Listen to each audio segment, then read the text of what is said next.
الحمد لله رب العالمين والصلاة والسلام على أشرف الأنبياء والمرسلين وعلى آله وأصحابه ومن تبعهم ودعا بدعوتهم إلى يوم الدين أما بعد أعوذ بالله من الشيطان الرجيم بسم الله الرحمن الرحيم فمن يعمل مثقال ذرة خيرا يره ومن يعمل مثقال ذرة شرا يره সম্মানিত দর্শক শ্রোতা মণ্ডলী, প্রিয় দেশবাসী, আমরা এই মুহূর্তে গণমানুষের সংগঠন বাংলাদেশ খেলাফত মজলিসের পক্ষ থেকে দেশবাসীর উদ্দেশ্যে আমাদের সংগঠনের কিছু বক্তব্য তুলে ধরার জন্য আপনাদের সম্মুখে উপস্থিত হয়েছি। আজকের এই প্রোগ্রামে আমাদের মাঝে উপস্থিত রয়েছেন বাংলাদেশ খেলাফত মজলিসের সম্মানিত সিনিয়র নায়েবে আমির মৌলানা ইউসুফ আশরাফ সাহেব, উপস্থিত আছেন নায়েবে আমির প্রখ্যাত মুফাসসিরে কোরআন হযরত মৌলানা খুরশিদ আলম কাসেমি, উপস্থিত আছেন বাংলাদেশ খেলাফত মজলিসের যুগ্ম মহাসচিব মৌলানা শরাফত হুসাইন, মৌলানা তাফাজ্জুল হোসেন মিয়াজি, উপস্থিত আছেন বাংলাদেশ খেলাফত মজলিসের সম্মানিত যুগ্ম মহাসচিব মৌলানা জালালউদ্দিন আহমদ, উপস্থিত আছেন বাংলাদেশ খেলাফত মজলিসের সম্মানিত যুগ্ম মহাসচিব মৌলানা আতাউল্লাহ আমিন, অন্যান্য কেন্দ্রীয় ও মহানগর নেতৃবৃন্দ। বাংলাদেশ খেলাফত মজলিসের আজকে নির্বাহী বৈঠকের সিদ্ধান্তের প্রেক্ষিতে আমরা দেশের চলমান রাজনৈতিক পরিস্থিতি নিয়ে আজকের এই বক্তব্য উপস্থাপন করছি। প্রিয় দেশবাসী, আমরা জানি যে দীর্ঘ সংগ্রাম এবং সাধনার মধ্য দিয়ে অনেক ত্যাগ এবং কোরবানির মাধ্যমে গতকাল 5ই আগস্ট 2024 সাল বাংলাদেশের ইতিহাসে একটি যুগান্তকারী ঘটনা সংঘটিত হয়েছে। বাংলাদেশের মানুষ দীর্ঘ শৃঙ্খল থেকে মুক্ত হয়েছে। 16 বছরের ফ্যাসিবাদের পতন ঘটেছে। স্বৈরশাহী জালিম অত্যাচারী হাসিনা সরকার পতন ঘটেছে। এই পরিস্থিতিতে দেশে এখন একটি বিশেষ অবস্থা বিরাজমান। একটি সরকারের পতনের পর বিগত সরকারের প্রধানমন্ত্রী শেখ হাসিনার পদত্যাগ মহামান্য রাষ্ট্রপতি কর্তৃক গৃহীত হওয়ার পর দেশে একটি সরকার অচলাবস্থা বা সরকারের শূন্যতা তৈরি হয়েছে। এহেন পরিস্থিতিতে খুব দ্রুত অল্প সময়ের মধ্যে একটি নতুন সরকার গঠিত হবে, সে বিষয়ে সংশ্লিষ্ট মহল কার্যক্রম পরিচালনা করছেন। আমরা রাজনৈতিক দল হিসেবে আমাদের জায়গা থেকে আমরা ভূমিকা পালন করছি। আমরা সহযোগিতা করার জন্য আমরা আমাদের কার্যক্রমকে এগিয়ে নিয়ে যাচ্ছি। আমরা আশা করব যে অতি স্বল্প সময়ে কাল বিলম্ব না করে অতি দ্রুত অন্তর্বর্তীকালীন সরকার গঠিত হবে এবং তারা দেশে একটি অবাধ, সুষ্ঠু ও নিরপেক্ষ নির্বাচনের ব্যবস্থা করবে এবং সেই নির্বাচনের মাধ্যমে নির্বাচিত জনপ্রতিনিধিদের হাতে ক্ষমতা হস্তান্তর হবে এবং বাংলাদেশ একটি শান্তিপ্রিয় নিয়মতান্ত্রিক একটি ধারায় বাংলাদেশ ফিরে যাবে। প্রিয় দেশবাসী, আজকের এই পরিস্থিতিতে বিশেষ করে গতকালকের গণ অভ্যুত্থানের মুখে ফ্যাসিবাদী সরকারের পতনের পর আমরা লক্ষ্য করছি রাষ্ট্রের বিভিন্ন সেক্টরে কিছুটা বিশৃঙ্খলা এবং এক ধরনের অচল অবস্থা বিরাজমান রয়েছে। আইন শৃঙ্খলা পরিস্থিতির অবনতি ঘটেছে। দেশের অধিকাংশ জায়গাতেই আইন শৃঙ্খলা রক্ষাকারী বাহিনী, পুলিশের কোনো উপস্থিতি নেই, যার কারণে গোটা দেশে এক ধরনের অরাজক এবং অনিরাপদ একটি অবস্থায় দেশবাসী বর্তমানে কালাতিপাত করছে। এহেন প্রেক্ষিতে আমাদের জন্য জাতি হিসেবে অত্যন্ত গুরুত্বপূর্ণ একটি চ্যালেঞ্জ আমাদের সম্মুখে রয়েছে। যে চ্যালেঞ্জ আমাদেরকে সম্মিলিতভাবে ঐক্যবদ্ধ শক্তির মাধ্যমে উতরে যেতে হবে, যাতে বাংলাদেশ নতুন কোনো অশুভ শক্তির ষড়যন্ত্রের শিকার না হয় নতুন কোনো অশুভ শক্তির করাল গ্রাসে যেন পরিণত না হয়। এজন্য সর্বপ্রথম আমাদেরকে গোটা দেশ জুড়ে চলমান অরাজকতা যে কোনো মূল্যে রুখতে হবে। অনেক প্রাণহানি ঘটেছে, প্রায় গতকাল সহ 500 প্রাণহানির কাছাকাছি ঘটেছে গণমাধ্যমের সূত্র মতে। আর এর বাইরে যেই তথ্যগুলো আমরা পেয়ে থাকি তাতে প্রাণহানির সংখ্যা, নিহতের সংখ্যা এর চেয়ে আরো অনেক বেশি হবে বলেই আমরা অনুমান করে থাকি। এই বহু প্রাণ গিয়েছে এই সকল শাহাদাত বরণকারী বাংলাদেশের শিশু, নারী, পুরুষ, আবার বৃদ্ধ বনিতা, যারাই চলমান ফ্যাসিবাদ বিরোধী এই সংগ্রামে আত্মদান করেছেন, শাহাদাত বরণ করেছেন।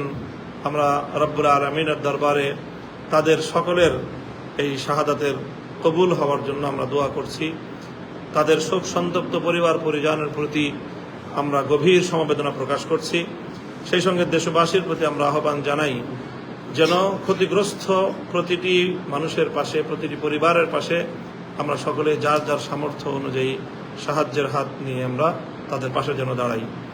সেই সঙ্গে আমরা দেশবাসীর প্রতি আহ্বান জানাই যে রাষ্ট্রীয় সম্পদ সহ দেশের সকল জাতীয় যেই প্রপার্টিজ রয়েছে, দেশের সকল স্থাপনা, গুরুত্বপূর্ণ স্থাপনাগুলো যেন আমরা সকলে রক্ষা করি, কারণ এগুলো কোনো ব্যক্তির সম্পদ নয়, এগুলো সরকারের সম্পদ নয়, এগুলো রাষ্ট্রের সম্পদ।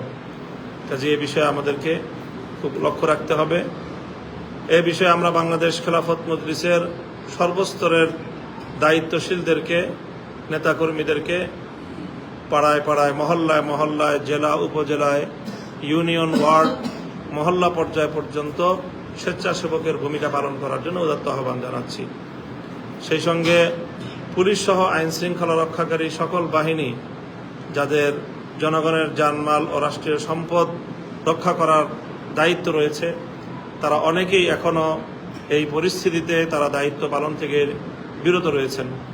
আমরা আহ্বান করব সত্বর সকল আইন শৃঙ্খলা রক্ষাকারী বাহিনী যার যার দায়িত্বে আপনারা নিয়োজিত হন, নিজ নিজ কর্মস্থলে আপনারা আত্মনিয়োগ করুন। দেশবাসীর এই দুর্দিনে, জাতির এই ক্রান্তিকালে আপনাদের পক্ষ থেকে দেশ ও জাতির জানমাল ও সম্পদ রক্ষার জন্য ঐতিহাসিক দায়িত্ব পালন করার প্রতি আমরা আপনাদেরকে উদাত্ত আহ্বান জানাচ্ছি। সেই সঙ্গে আমরা দেশবাসীর প্রতি এবং আমাদের সংগঠনের সকল নেতাকর্মীর প্রতি, সকল আলেম সমাজের প্রতি বিশেষভাবে আমরা আহ্বান জানাবো যে আমরা যেন আইন শৃঙ্খলা রক্ষাকারী বাহিনীর কাঁধে কাঁধ মিলিয়ে আপনার স্বেচ্ছাসেবকের ভূমিকা এবং সহযোগিতার ভূমিকা পালন করবেন। বিশেষভাবে আরেকটি বিষয়ের প্রতি আমরা দেশবাসীর প্রতি দৃষ্টি আকর্ষণ করছি এবং বিশেষ করে সকল ওলামা আলেম সমাজ, মসজিদের ইমাম সাহেবান, মাদ্রাসার শিক্ষকবৃন্দদেরকে আমরা এক্ষেত্রে একটি বিশেষভাবে লক্ষ্য রাখার জন্য অনুরোধ করব। সেটি হলো যে সাম্প্রদায়িক সম্প্রীতির যে বাংলাদেশ, এই বাংলাদেশের পরিচয় যেন বিশ্ব দরবারে ভিন্ন কোনোভাবে কেউ তুলে ধরার প্রয়াস চালাতে না পারে, সে ব্যাপারে আমাদেরকে সোচ্চার এবং সতর্ক থাকতে হবে। সেজন্য আমরা সংখ্যালঘু যারা রয়েছেন আমাদের দেশে, হিন্দু, বৌদ্ধ, খ্রিস্টান সহ উপজাতীয় অন্যান্য ধর্মাবলম্বী যারা বসবাস করেন, তো সকল ধর্মাবলম্বীদের সহাবস্থানের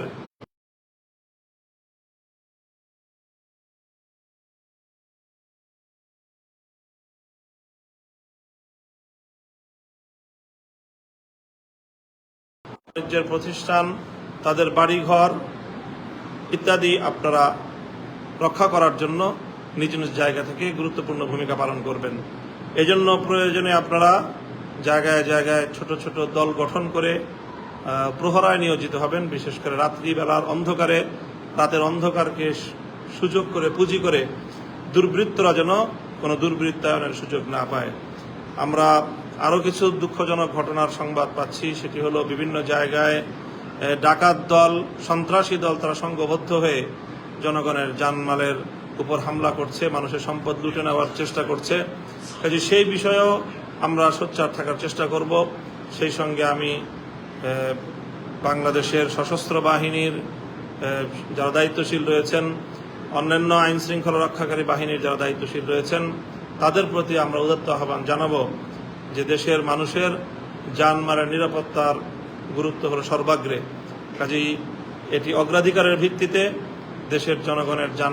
সর্বশেষ আমরা আজকের এই বক্তব্য থেকে মহামান্য রাষ্ট্রপতির প্রতি আমরা উদাত্ত আহ্বান জানাবো যে অতি দ্রুত সময়ের মধ্যেই যেন অন্তর্বর্তীকালীন নতুন সরকার গঠন করা হয় এবং সেই সরকারের কাছে দায়িত্ব হস্তান্তরের মাধ্যমে বাংলাদেশে যেন একটি স্থিতিশীল এবং স্বাভাবিক পরিস্থিতি ফিরিয়ে আনার চেষ্টা করা হয় এবং অনতিবিলম্বে একটি অবাধ, নিরপেক্ষ ও সুষ্ঠু নির্বাচনের মাধ্যমে নির্বাচিত সরকারের হাতে যেন ক্ষমতা হস্তান্তরের প্রক্রিয়া অগ্রসর করে নেওয়া হয়। সেই সঙ্গে ইতিমধ্যে যে সকল কারাবন্দী আমরা গণমাধ্যম থেকে জানতে পারছি যে অনেকেই মুক্তি পেয়েছেন, আর এখনও যারা মুক্তি পাননি আমরা তাদের সকলের আশু মুক্তি প্রত্যাশা করছি। ইনশাআল্লাহ আমরা সকলে আমাদের বাংলাদেশটাকে আমরা সকলে মিলেমিশে গঠন করব। যারা বাংলাদেশকে ব্যর্থ প্রমাণিত করার চেষ্টা করছে, যারা বাংলাদেশকে একটি অকার্যকর রাষ্ট্রে পরিণত করার ষড়যন্ত্র করছে, দেশের ভিতরে এবং বাহিরের সেই সকল অপশক্তির এই ষড়যন্ত্রকে আমরা আল্লাহর রহমতে ইনশাআল্লাহ সম্মিলিত প্রচেষ্টার মাধ্যমে নস্যাৎ করব। এই প্রত্যয় এবং এই প্রত্যাশা ব্যক্ত করে মহান আল্লাহ রাব্বুল আলামিনের কাছ থেকে আমাদের দেশ, জাতি সকলের সর্বাঙ্গীন সফলতা, মুক্তি, নিরাপত্তা কামনা করে আজকের বক্তব্য শেষ করছি। সকলে ভালো থাকবেন। আল্লাহ রাব্বুল আলামিন আমাদের সকলকে সুস্থ রাখুন, ভালো রাখুন। ওয়া আখিরু দাওয়ানা আলহামদুলিল্লাহি রাব্বিল আলামিন। বাংলাদেশ জিন্দাবাদ, বাংলাদেশ খেলাফত মজলিস জিন্দাবাদ। ওয়া আখিরু দাওয়ানা আলহামদুলিল্লাহি রাব্বিল আলামিন। আসসালামু আলাইকুম ওয়া রাহমাতুল্লাহ।